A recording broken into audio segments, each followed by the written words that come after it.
두 번째예요. 이거는 많이 물어보는 것 중에 하나예요. 조직 생활 안에서 관습적으로 행해졌던 그런 프로세스나 규칙을 여러분들이 바꿨던 경험에 대해서 이야기를 해달라라고 이야기를 하는 거거든요. 자유롭게 적어달라고 했어요. 여러분들의 가치관을 좀 보려고 하는 거예요.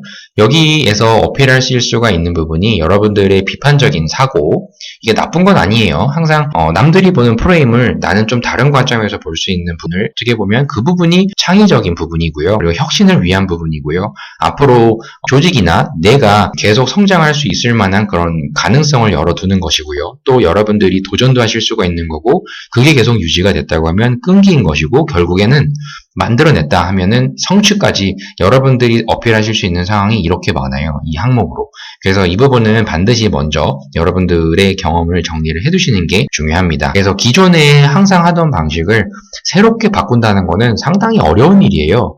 그런 부분을 이미 충분히 아시고 어떠한 기준으로 바꾸자고 이야기를 했는지, 그리고 상대방이 나 말고 다른 사람들은 기존 거를 유지를 하는 게 다 좋다고 했을 거예요. 그러면 그런 사람들을 나의 주장으로 어떻게 여러분들의 의견으로 설득하실 수가 있었는지, 이런 부분들을 좀 생각을 반드시 해보셔야 되고요. 어떠한 계기로 같은 상황, 남들은 다 문제가 없다고 생각을 하는데 나는 이렇게 문제가 있다고 생각하는 그 의지가 어떤 계기로 생겼는지도 생각을 해보셔야 될 것이고요.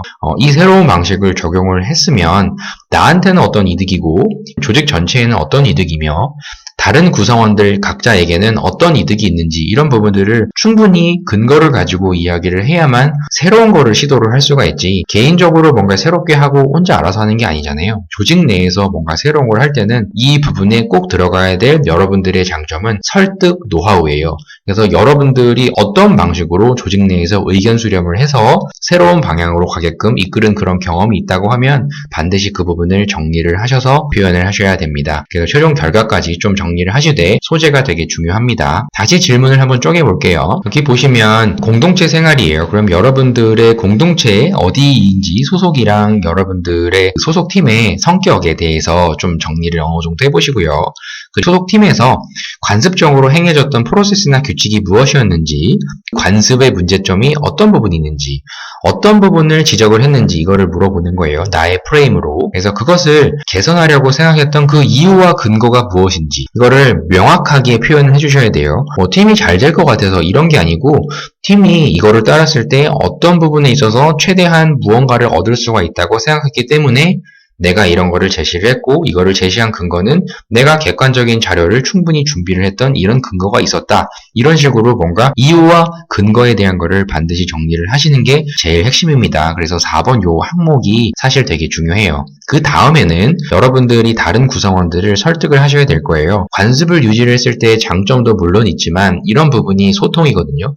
다른 사람들과의 공감, 무조건 나를 따라라 있는 것도 아니고 너의 주장도 충분히 이 부분에 있어서는 옳은 부분이 있다.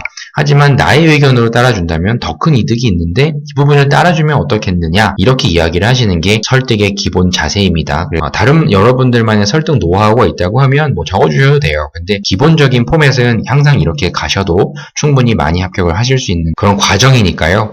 설득 많이 물어요. 꼭 이 부분 생각하시고 객관성과 타당성, 이런 부분을 좀 생각을 해주세요. 그리고 최종적인 결과가 나의 의견에 따라서 관습이 개선이 됐다고 하면 어떤 결과가 있는지 전과 후, 이 부분에 있어서 비교를 꼭 해보세요. 나의 행동으로 생긴 어떤 변화가 있다고 하면 전과 후가 어떤 부분이 비포 애프터가 있는지 이런 거를 정리를 해주시는 게 제일 중요하고요. 그리고 어필을 하고 싶은 여러분들의 가치관, 신념, 이런 거는 무엇인가요? 이렇게 바꿨다. 내가 이렇게 팀을 위해서 뭔가 새로운 생각을 하고 새로운 시각으로 바라봐서 이 부분을 개선을 했다. 이 부분을 좀 정리를 8가지로 쭉 해보신 다음에 작성을 하시는 거를 권해드립니다. 그래서 작성 예시는요, 아까도 말씀드렸지만 조직의 끊임없는 발전을 위해서라면 나의 비판적인 사고는 반드시 필요했고 그런 부분이 조직의 발전으로 이끌 수 있다라는 부분을 나는 확신한다, 이런 거를 처음에 여러분들의 주장을 2갈씩 형태로 생각 2갈씩을 위로 남겼고요.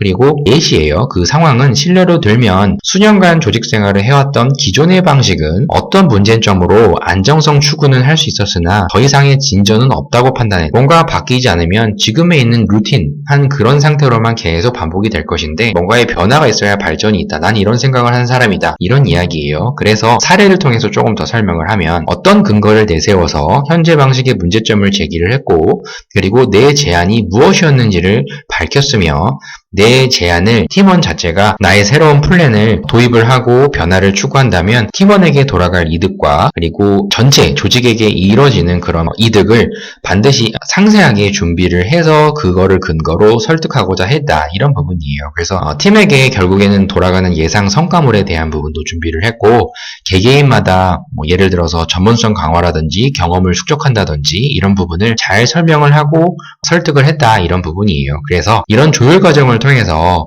팀원 모두가 나의 결정에 따라 주었고 그리고 결국에는 원래 기존대로 했을 때는 이만큼밖에 얻을 수 없는 성과였는데 내가 생각했던 이 새로운 방식으로 도입함으로써 기존에 생각했던 그 목표보다 더 초과 매출을 달성할 수 있었다. 초과라는 게 꼭 돈이 아니라요.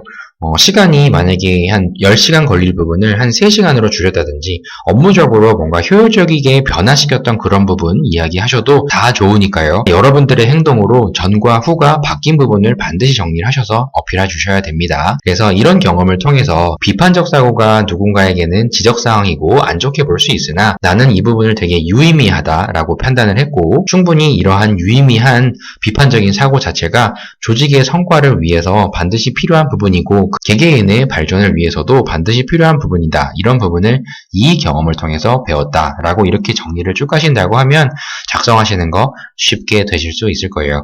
꼭 이런 식으로 다 적으라고 하는 방향이 아니고요. 분명히 이렇게 얘기하다 보면은 제 이야기에 또 설득이 여러분들도 돼서 이렇게 대부분 쓰시는 경우도 있거든요. 근데 여러분들의 이야기여야만 해요. 저는 항상 틀을 잡아드리고 이 정도라고 하면 절대 자소서 때문에 억울하게 떨어지는 일은 없을 것이다. 그리고 이런 틀로 작성을 하시면 자소서는 깔끔하게 마무리된다. 이런 부분을 정리를 해서 제가 항상 말씀을 드리니까요. 꼭 이 부분 참고하셔서 작성을 해주세요. 참고로 인재상에 대한 거 큰 사람 있죠. 반드시 보셔야 됩니다. 여러분들한테 좀 필요로 한 부분은요. 태도적인 면인데 끊임없이 성장하는 인재, 왜냐하면 최고의 전문가가 되기 위해서 이런 부분의 관점으로 2번을 바라보신다고 하면 좋겠습니다. 그래서 이거 가져와서 이렇게 보여드려요. 다 아셔야 돼요.